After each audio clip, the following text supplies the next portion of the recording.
I'm Eric Njoka, and this is World of Africa on WION World is One. Thank you very much for joining us. This week, our focus is on the East African region, where there is an imminent health paralysis in Kenya as doctors and medical practitioners down their tools to protest poor pay and the government's negligence. While in Uganda, the president made the unprecedented move of appointing his son to head the country's military. We'll talk about that shortly. Welcome to the show. We begin from West Africa. Nigeria's Defense Chief General says the military was being fed bad intelligence by informants, hampering the fight against armed kidnapping gangs who continue to the country. The military announced that it had rescued 137 students abducted by gunmen earlier this month in northwestern Kaduna State. The school children arrived in Kaduna on Monday. The chief says that the military was too stretched and often relied on informants to pursue the armed gangs, known locally as bandits, often with little success. Here's a report. It took the Nigerian authorities close to 2 weeks to find the abducted students. The army rescued the students and staff days before the deadline for a ransom payment ended. School officials and residents said the 287 students were taken on March 7 from the town of Kuriga in the northwestern state of Kaduna. A military spokesperson said 137 hostages, 76 females and 61 males, were rescued early on Sunday from the neighboring state of Zamfara. Kuriga, a dusty town in the northwestern state of Kaduna, saw the first mass abduction in Africa's most populous nation since 2021, when over 150 students were taken from a high school. When we had our children are back, happy, people are happy, jubilating. We are only waiting to see our children. But we believe they are back, since government cannot tell us lies. They have informed us. The children they are taking care of them, so that they have to go under some treatment before they hand over to us.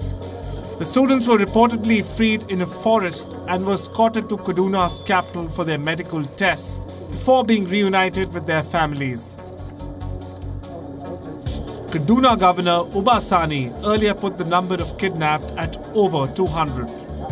Given the discrepancies in the numbers reported, it is unclear if there are more hostages. Some Kuriga elders said Sani told them all hostages had been freed. The rescue took place just days before a deadline to pay a 1 billion naira, that is about $690,000 ransom, for their release. Abductions at Nigerian schools were first carried out by jihadist group Boko Haram. It had seized 276 students from a girls' school in Chibok in northeastern Borno state a decade ago. Some of the girls have never been released, but since then, the tactic has been adopted by criminal gangs without ideological affiliation. Kidnappings by criminal gangs demanding ransoms have become an almost daily occurrence, especially in northern Nigeria. It has torn apart families and communities that need to pool savings to pay ransoms, often forcing them to sell land, cattle and grain to secure the release of their loved ones. Bureau Report, WION. World is One. Let's head to East Africa now, where Kenyan doctors stopped providing emergency services at public hospitals as they escalated a national strike that entered its second week.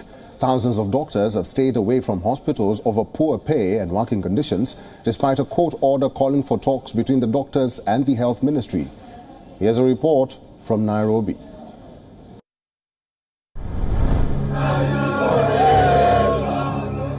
Dressed in operating room attire with lab coats, scrubs, face masks and hairnets, these medical practitioners in Kenya are an angry lot. Hundreds of them marched through Kenya's capital, Nairobi. Their nationwide strike for better pay and working conditions entered its second week. The Ministry of Health is urging them to return to work and hold talks. Mine is to call upon Kenyans, do not shy away from accessing services. especially at our national referral hospitals, as we wait to resolve the standing issue with the doctors that are on strike. But as far as I'm concerned, the referral hospitals are working pretty well, and we are committed to ensuring that all facilities under the national hospitals are working. The Kenya Medical Practitioners, Pharmacists and Dentists Union are demanding comprehensive medical cover for the doctors. Union leaders say 4,000 doctors are taking part in the strike. A labour court order has asked them to put the strike on hold to allow talks with the government. But union leaders say they will disregard the court order the same way the government disregarded 3 court orders to increase basic pay for doctors and reinstate suspended doctors. Because government has refused to honor the collective bargaining agreement that we signed 7 years ago. The government is on strike, we have just joined them. We are telling them we won't go back to work until the doctor interns are posted, until the doctors are doing their masters, their school fees is paid and they are paid, until the medical cover for doctors is paid for, until doctors are on contracts, poorly paid contracts, are paid on full salary on PNP. We won't go off until the doctors whose basic salary arrears was promised and awarded by the court 7 years ago are paid. The impact of the strike is being felt across the country. Many patients are being left unattended or being turned away from hospitals across the East African nation. I have been here since 8 o'clock this morning. We have been told to wait for doctors because they are not in. We have just been in the queue since morning. We have just been told to wait for the doctors, but they are not here. However, this is not the norm. By now, we would have been served if not for the strike. It's not usually like this. The doctors also stopped providing emergency services at public hospitals as they escalated the strike. After meeting union officials and ministries, Kenya's head of the public service said the government could implement the collective bargaining agreement in phases due to financial constraints. Bureau Report, WION World is One. Uganda's President Yoweri Museveni has promoted his son General Muhoozi Kainerugaba, this man right here, to head the military. The 49-year-old's promotion comes amid a major cabinet reshuffle in which 5 ministers were sacked. In power since 1986, Museveni has denied speculation that he is grooming his only son as his successor. General Kainerugaba is a controversial figure, becoming increasingly involved in the political arena in breach of military protocols. Here's a report from Kampala. Uganda's President Yoweri Museveni has appointed his son, Muhoozi Kainerugaba, as head of the military. The Defense Ministry has said 48-year-old Muhoozi Kainerugaba has been a general in the military. Many had thought Muhoozi will be his father's successor in waiting. By the president trying to push his son to succeed him will definitely cause future problems. Because today, as we speak, the country is so polarized. It's at the verge of an implosion. And he seems not to care. He seems not to care. So that's why he wants to go. But as usual, we Ugandans, by the way, we have decided to be very peaceful people. So we'll take it lying down. That's it. A ministry statement said he replaces Wilson Mbasu Mbadi, who has been reassigned as a junior minister. People on the streets in Kampala had mixed feelings about the appointment. He could be a viable president, but I've not seen his agenda, what he wants to do, and then that is completely different with, unless he comes with a good agenda for Uganda as a country. As a military man, it's okay, and 100%. As a president, of course, in politics, you must come with an agenda. In the army, you follow the ranks, and and the role you are assigned to. Yes, in politics, so agenda and his manifesto will give us exactly what he is. In 2022, Museveni removed his son as commander of Uganda's land forces after he made threats to invade neighboring Kenya in posts on social media platform X. In the posts, Kainerugaba also expressed support for Russia's president, Vladimir Putin, saying, "The majority of mankind that are non-white support Russia's stand in Ukraine. But at the military leadership level also, we are witnessing another dynastic military leadership where the father is going to be the commander-in-chief and the son is going to be the chief of defense forces, and the uncle is the special military advisor.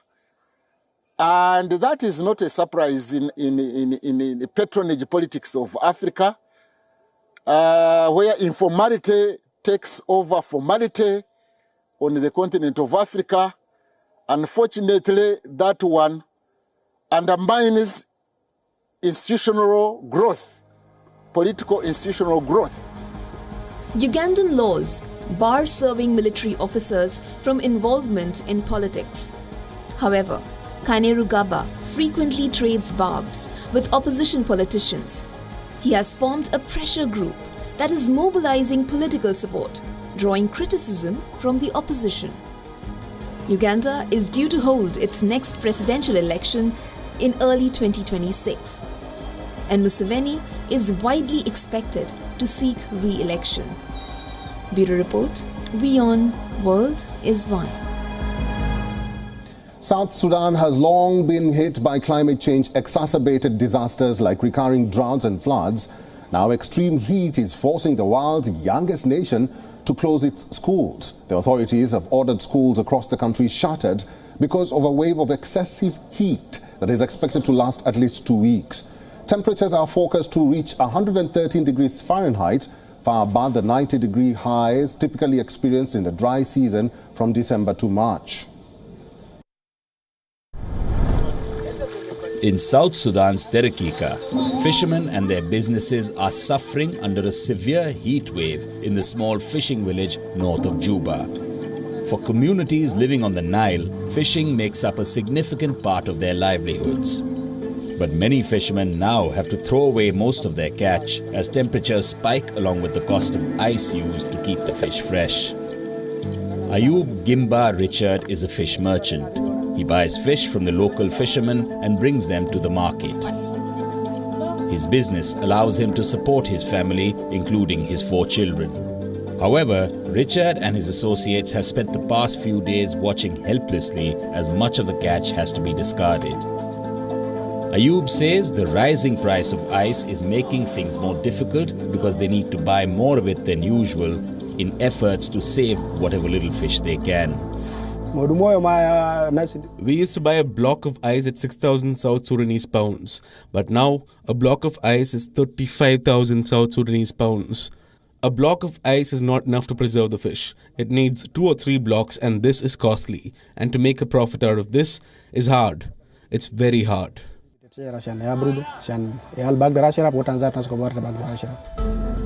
An intense heat wave has prompted the government to close down all schools for 2 weeks. Juba residents are facing inflated price for ice and water as demand surges in response to the heat. As Secretary General of the World Meteorological Organization, I am now sounding the red alert about the state of the climate. There is, however, a glimmer of hope. Renewable energy generation is surging.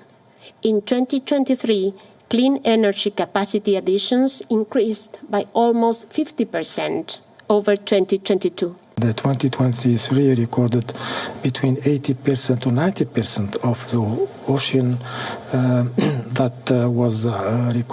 that recorded marine heat waves. So also the marine heat waves have a very strong influence on coral bleaching, and those are ecosystems that are very important for fisheries and for marine lives.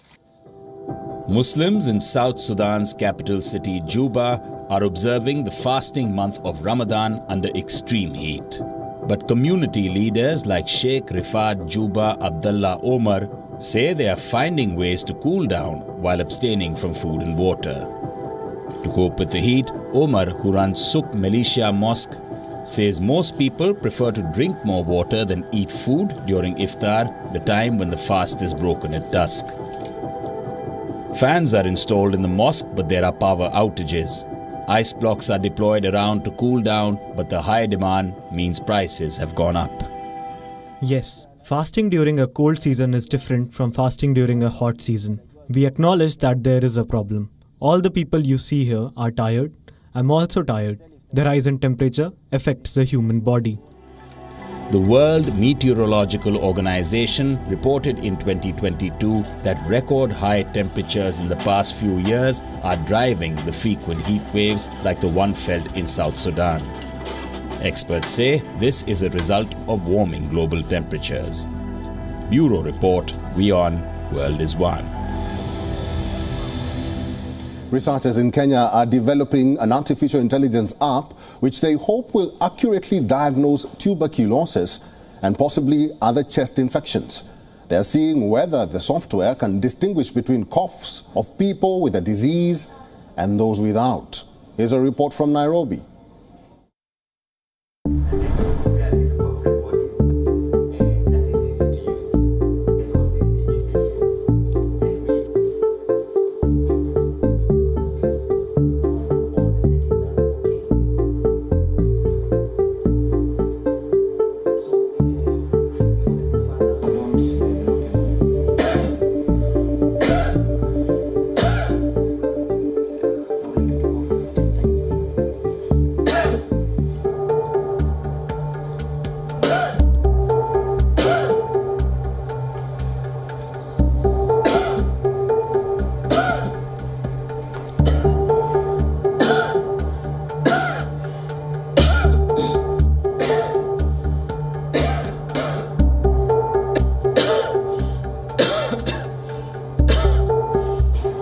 Achievement is reduced time to diagnosis. So from when someone develops TB symptoms to when a doctor determines they have TB and they need treatment, sometimes the average can run from 3 months to 1 year. And when they're in the community, they are infectious and they are transmitting TB.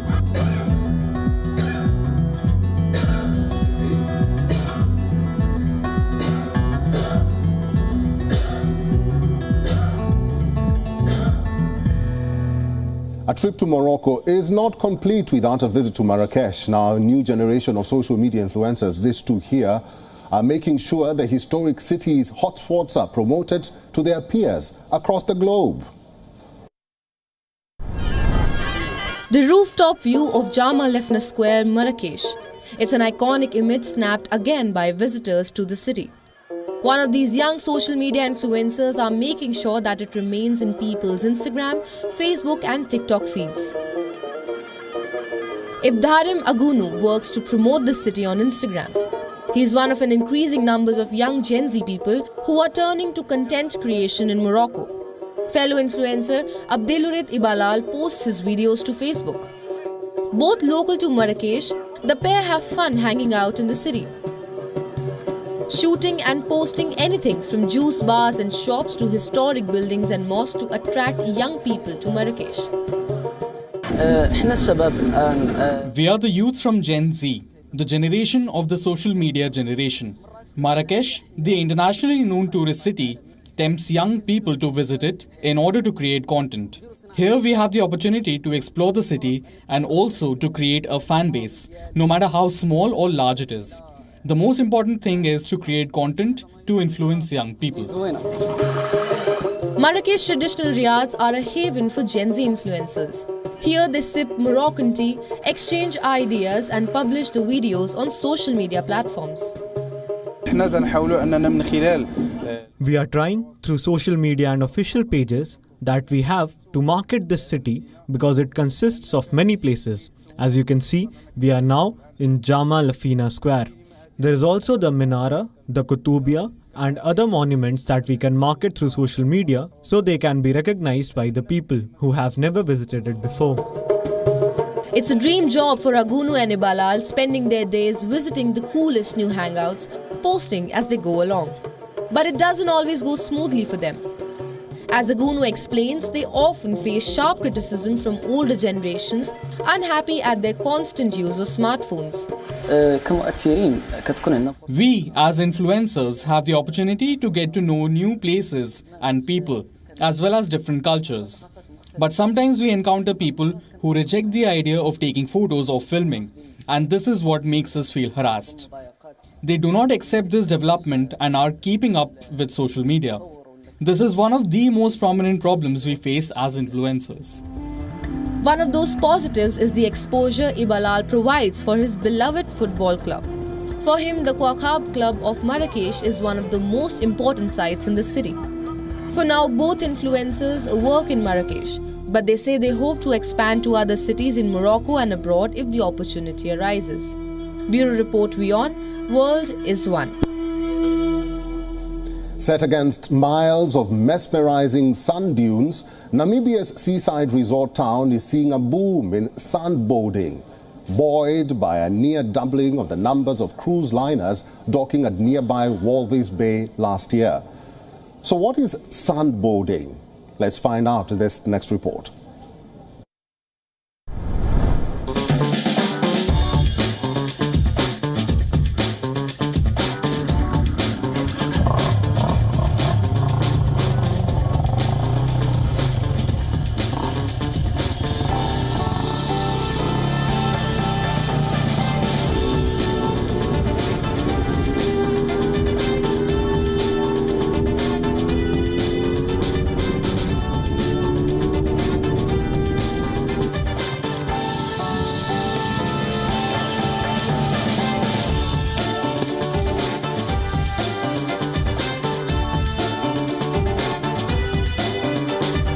I like adrenaline stuff, so when I saw quad bikes, I said, okay, let me try that. I like quad bikes.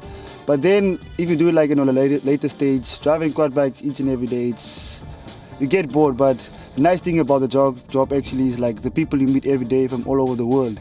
It's nice to like interact with them, to ask them how it's on the other side of the world. It's nice because like now I'm doing it like for how I like to talk to people. I like to communicate with people. That's why I love this job actually.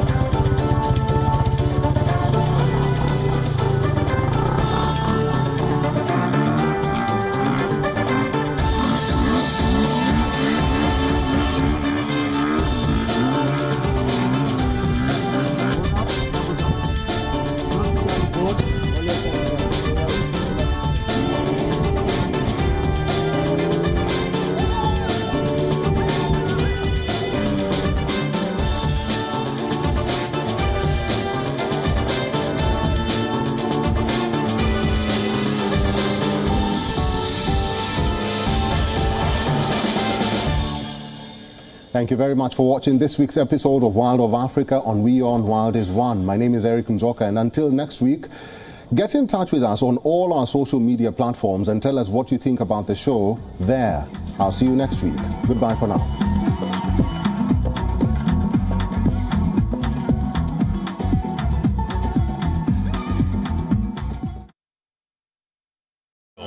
India's Global Voice, the channel that brings you the biggest stories from across the world through India's lens.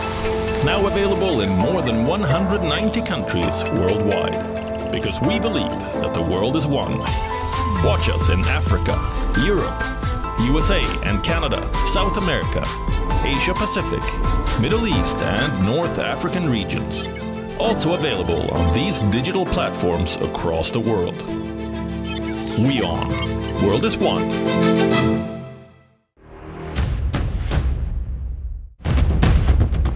Economic turmoil and global unrest have cast a shadow over President Joe Biden's approval ratings. The rockets are continuing to be fired by Hamas in Gaza, although